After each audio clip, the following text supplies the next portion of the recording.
Inanunsyo ni Vice President at Education Secretary Sara Duterte na simula po sa January 12 sa susunod na taon, gagawing catch-up day ang Biyernes sa lahat po ng paaralan.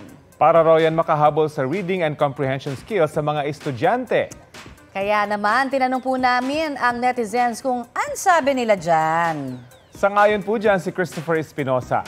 Para naman daw makahabol ang mga mag-aaral sa mga hindi natapos na gawain at para na rin hindi sila maiwan sa mga aralin. Ang sabi naman ni Madge Salvador, dapat sa bahay na lamang daw gawin ang catch-up day. Dapat daw kasi ay pina-follow up din ng mga magulang ang kanilang mga anak sa bahay para mag-improve sila sa pagbabasa at pag-iintindi. Mga kapuso, makisali sa aming online talakayan sa iba't ibang issue.